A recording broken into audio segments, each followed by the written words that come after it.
말씀을 통하여 은혜 받읍시다 라고 인사하겠습니다. 예. 오늘도 이렇게 함께 기쁨으로 예배할 수 있어서 너무 감사합니다.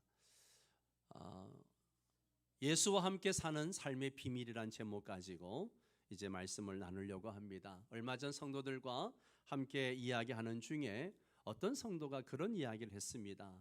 예수 믿는 건 참 좋은데 예수님과 함께 사는 것은 너무너무 어렵습니다 라는 고백을 합니다. 이런 고백은 제자 훈련에서도 참 많이 나오는 고백이기도 합니다. 여러분, 이 말에 동의하시나요? 예수님과 함께 사는 게 여러분은 어렵지 않은가 보네. 예. 이 말에 동의 대부분 하시죠? 예, 아마 다 동의할 거예요. 아마 우리 중에 예수님과 동행하는 삶, 예수님처럼 살고 싶지 않은 사람 없습니다. 그런데 잘 되던가요? 안 된다는 거죠. 우리는 어려서부터 예수 믿으면 구원받는다 이 말을 들으면서 자랐습니다.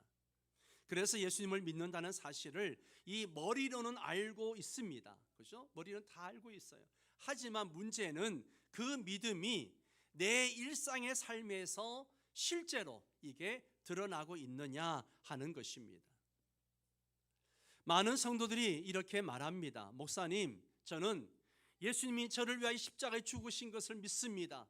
예수님의 부활도 믿습니다. 하지만 직장에서의 갈등, 가정에서의 문제, 삶의 여러 가지 마음의 두려움 앞에서는 여전히 내 뜻대로 살고 맙니다. 이런 고백을 하죠. 즉 머리는 알고 있고 그렇지만 삶에서는 경험하지 못하는 신앙이 우리 안에 있다라고 하는 것입니다. 성경은 단순히 예수님을 알라 그렇게만 말하고 있지 않습니다. 요한복음 15장에서는 예수님이 뭐라 그래요? 내 안에 거하라 라고 말합니다. 내 안에 거하라. 내 안에 거하라. 예. 신앙은 머리로 아는 지식이 아니라 주님 안에 거하는 삶, 즉 주님과 실제적인 동행의 관계인 것입니다. 바울이 갈라디아서 2장 20절에서 고백한 말씀은요, 단순한 어떤 교리적 진술이 아니에요. 내가 그리스도와 함께 십자가에 못 박혔다, 이제는 내가 사는 것이 아니다, 내 안에 예수께서 사신다. 이 고백은 바울의 실제적인 신앙 경험에서 나온 이야기입니다. 그는 다메섹 도상에서 부활하신 예수님을 만나고 자신의 인생의 주인이 바뀌는 사건을 경험했습니다. 그리고 이후의 모든 삶은 이 고백을 실제로 살아내는 그런 과정이었습니다. 오늘날 우리의 문제는요, 지식과 삶의 간극에 있습니다. 우리는 성경 공부도 하죠.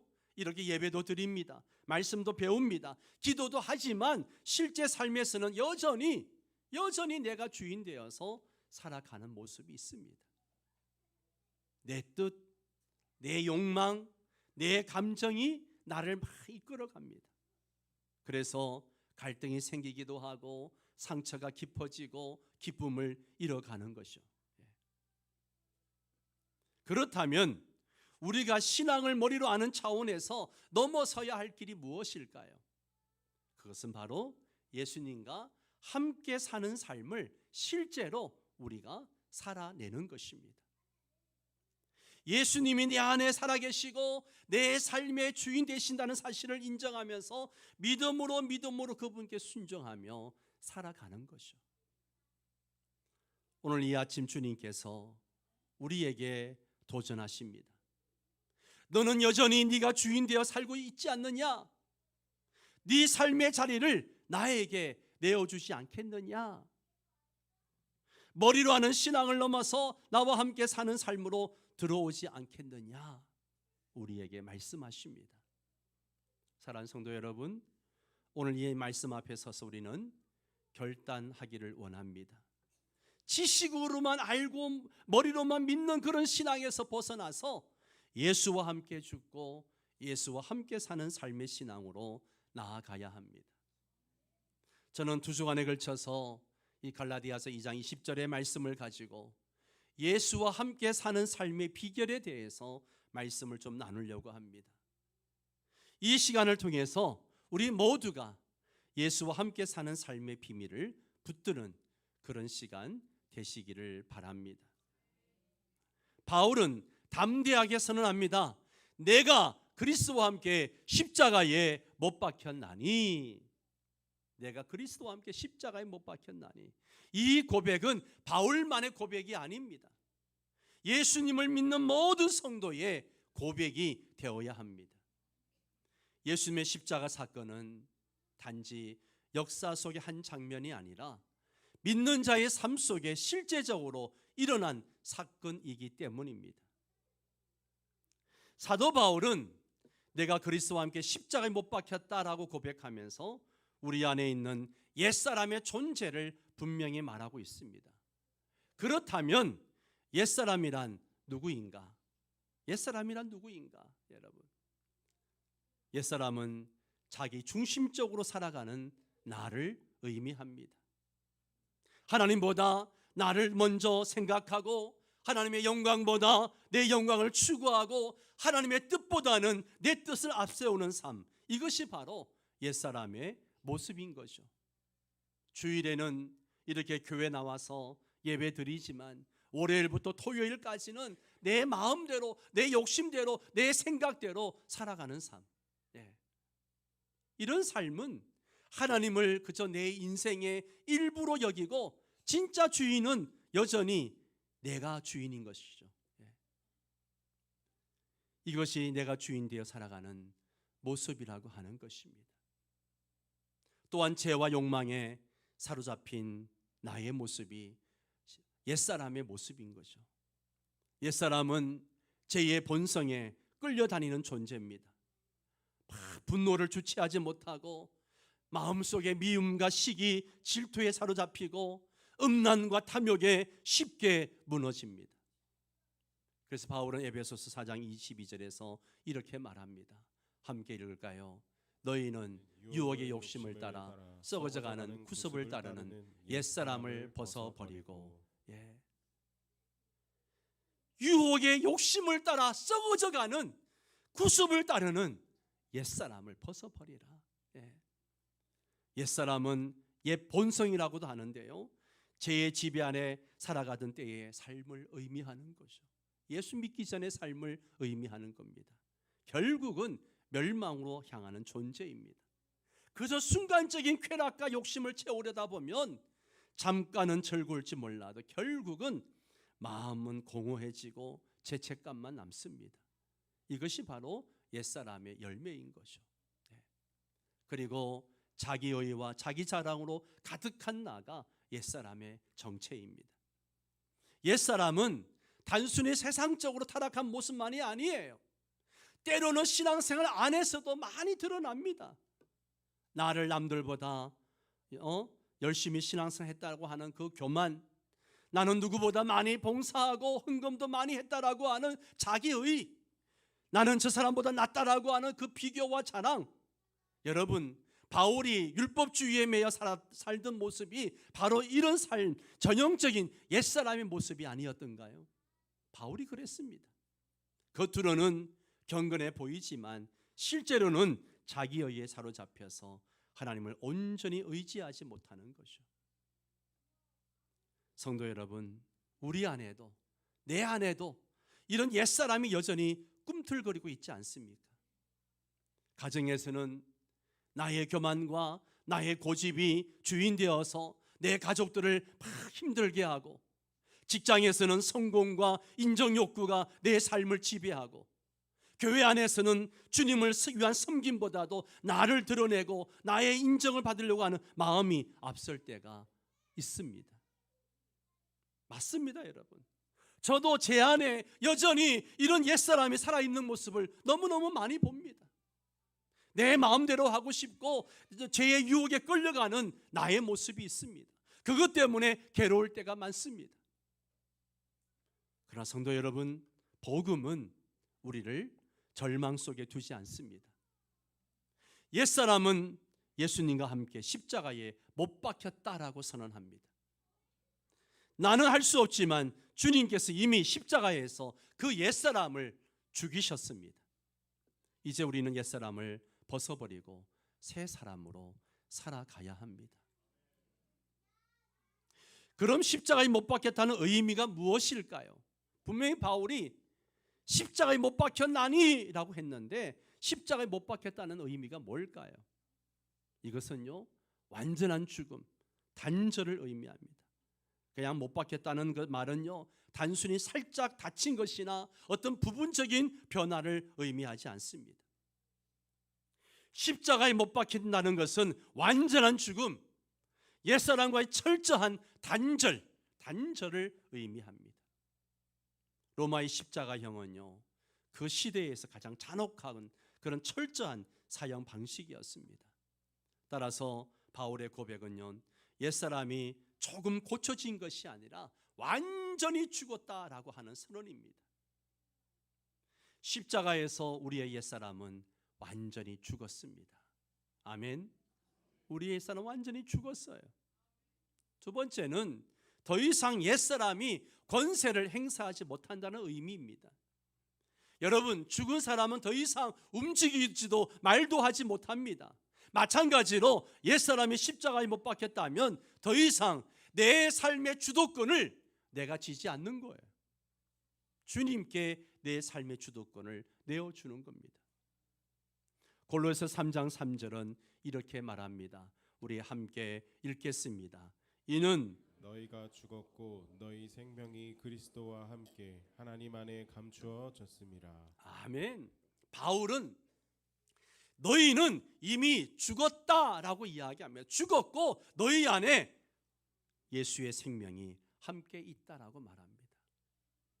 우리 옛사람은 이미 죽었고 예수 생명이 내 안에 있습니다.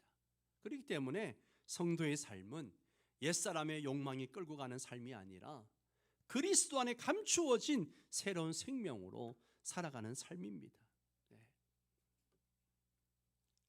세 번째로 옛사람은요, 고치는 것이 아니라 끝내는 것입니다. 우린 종종 신앙생활을 이렇게 착각합니다. 나쁜 습관을 조금 고치고 좋은 습관을 더하는 것 정도로 생각합니다. 그렇게 예수 믿는 사람이 의외로 많습니다. 그러나 복음은요, 그렇게 말하지 않아요. 옛사람은요, 고쳐 쓰는 게 아니에요.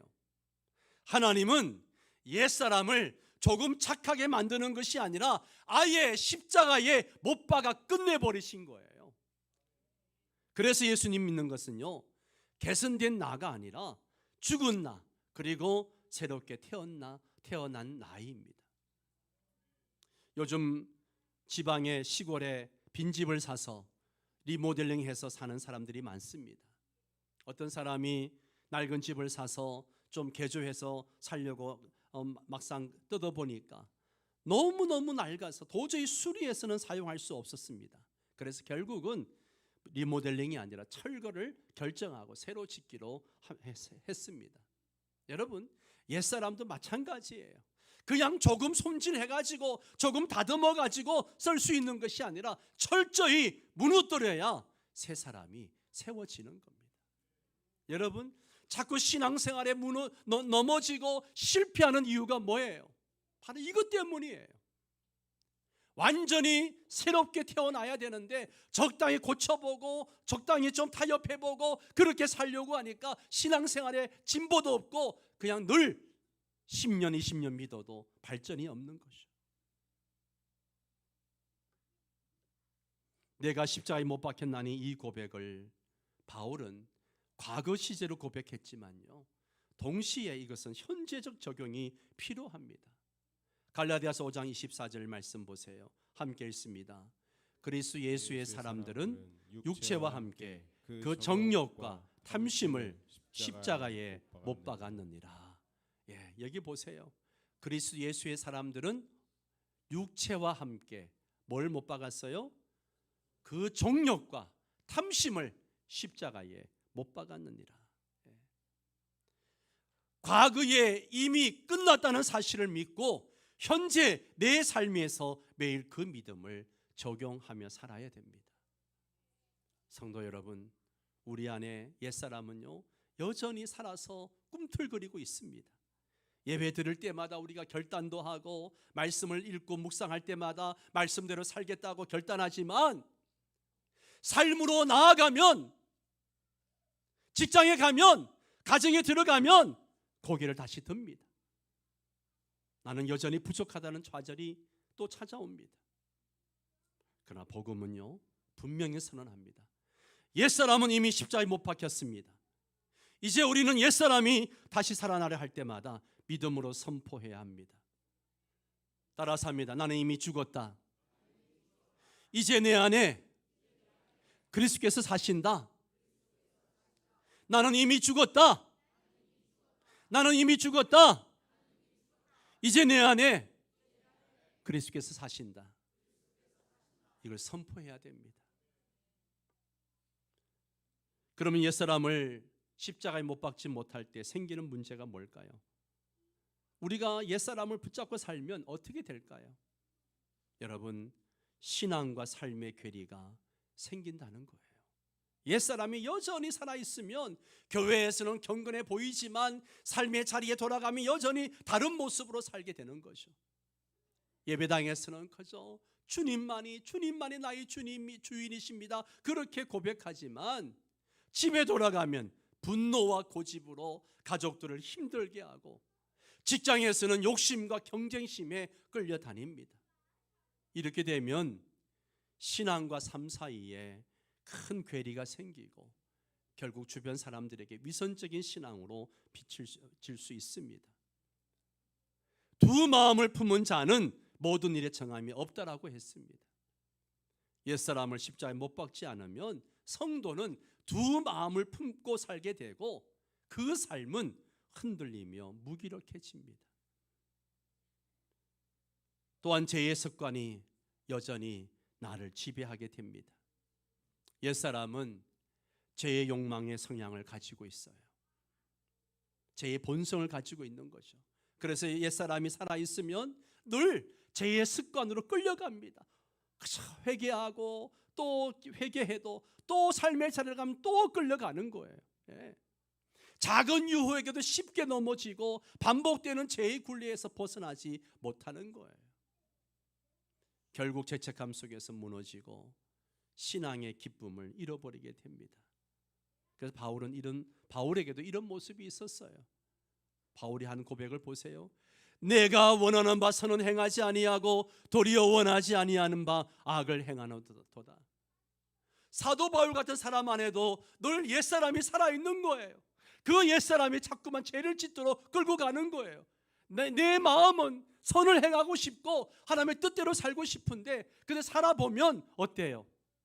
바울 같은 사람들도 죄에 끌려가는 자기 모습을 보는 거죠. 옛사람을 죽이지 않으면요, 이 내적 갈등이 계속되어지고 결국 죄에 끌려다니는 신앙생활을 할 수밖에 없습니다. 옛사람을 못 박지 못할 때 생기는 세 번째 문제는요, 참된 기쁨과 능력을 누리지 못합니다. 옛사람을 못 박지 못한 신앙은요, 늘 피곤해요. 늘 피곤합니다. 열심히 신앙생활 하지만 내 안에는 자유와 기쁨이 없어요. 그냥 마지못해서 억지로 하게 됩니다. 왜냐하면 하나님의 은혜와 능력이 아니라 여전히 내 힘과 의지로 살려고 하기 때문에 그렇습니다. 현대 교인들 안에 이런 모습이 너무나 많습니다. 교회는 빠지지 않고 예배도 열심히 드리고 봉사도 열심히 하는데 마음은 늘 답답하고 기쁨이 없어요. 힘들어합니다. 이유가 뭘까요? 주님께 맡기는 것이 아니라 자기 힘으로 하기 때문입니다. 자기 의지로 하기 때문에. 그러다가 자기 뜻대로 안 되면 좌절이 오는 거죠. 평안도 없고 기쁨도 없습니다. 옛사람을 못 박지 않으면 신앙생활에 기쁨도 평안도 없습니다. 또한 네 번째는 공동체 안에서도 결국 갈등을 일으킵니다. 옛사람이 살아있으면 가정과 교회 공동체 안에서도 갈등을 불러옵니다. 옛사람은 자기 중심적이기 때문에 늘 내 뜻대로 되지 않으면 불평하고 원망합니다. 섬김보다 대접받기를 원하고 사랑보다 인정받기를 원합니다. 그래서 공동체는 사랑과 연합이 아니라 분열과 다툼이 그것 때문에 생기게 되는 거죠. 고린도전서 3장 3절에 너희는 아직도 육신에 속한 자로다. 너희 가운데 시기와 분쟁이 있으니 어찌 육신에 속하여 사람을 따라 행함이 아니리요라고 했습니다. 육신에 속한 사람들이기 때문에 고린도 교회 안에 시기와 분쟁이 있었다는 거예요. 성도 여러분, 우리 안에 아직도 옛사람이 살아 있어서 교회와 가정과 삶에서 여전히 갈등하고 넘어지는 모습을 발견하지 않습니까? 그러나 복음은 우리를 그냥 두지 않습니다. 예수 그리스도의 십자가는 옛사람을 완전히 죽이는 능력입니다. 아멘. 우리가 옛사람을 못 박을 때 비로소 신앙과 삶이 일치하고 죄에서 자유를 누리고 기쁨과 능력 있는 신앙을 살게 되는 것입니다. 그렇다면 옛사람을 어떻게 십자가에 못 박을 수 있을까요? 옛사람을 십자가에 못 박는 것은 단번에 끝난 사건이면서 동시에 날마다 적용해야 하는 과정입니다. 그 첫 번째로 날마다 자기 부인을 결단하는 삶이 있어야 됩니다. 예수님께서도 제 아들에게 이렇게 말씀하셨습니다. 아무든지 나를 따라오려거든 자기를 부인하고 날마다 제 십자가를 지고 나를 따를 것이니라. 자기를 부인한다는 것은 내 생각, 내 욕망, 내 고집을 내려놓고 주님의 뜻에 순종하는 것입니다. 옛사람은 한 번에 끝나는 것이 아니에요. 날마다 고개를 듭니다. 그러므로 날마다 다시 십자가 앞에서 나는 죽었다라고 결단해야 됩니다.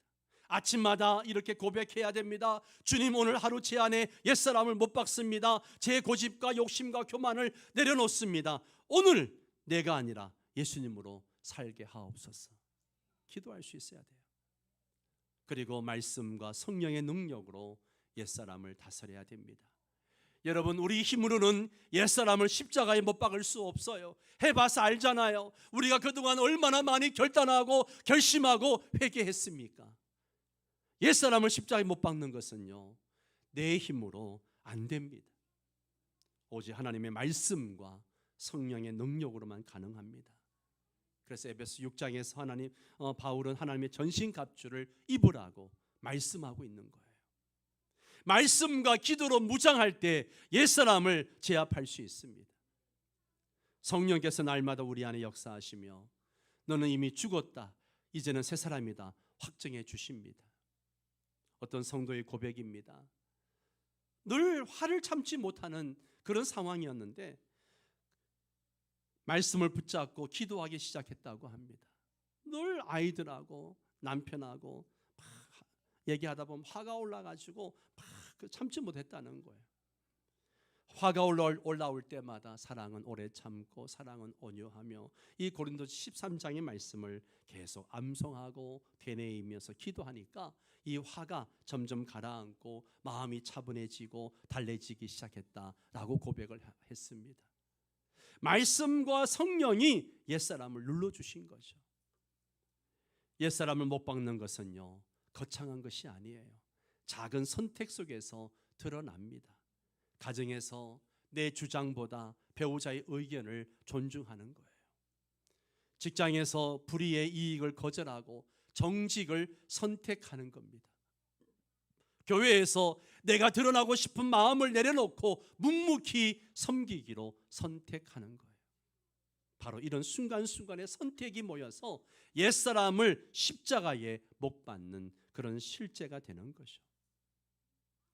오늘 나는 가정에서, 직장에서, 또 교회에서 어떤 작은 선택을 통해 옛사람을 못 박을 수 있을까 한번 생각해 보시기 바랍니다. 그리고 공동체 안에서의 상호 고백과 격려입니다. 혼자서는 옛사람과의 싸움에서 자주 넘어질 수 있습니다. 그래서 하나님 우리를 공동체로 부르셨어요. 야고보 5장 16절에 말씀하기를 너희 죄를 서로 고백하며 병 낫기를 위하여 서로 기도해라. 공동체 안에서, 구역 모임 안에서 서로 연약함을 나누고 함께 기도하고 서로 격려할 때 우리가 옛사람을 이겨나갈 수 있습니다. 초대교회 성도들은요, 서로 죄를 고백하고 함께 기도하며 붙잡아 주었습니다. 그래서 옛사람이 지배하지 못하고 새 사람의 삶이 공동체 안에서 드러났습니다. 사랑하는 성도 여러분, 우리 모두는 날마다 옛사람과 씨름합니다. 내 힘으로는 도저히 못 박을 수 없는 때가 많습니다.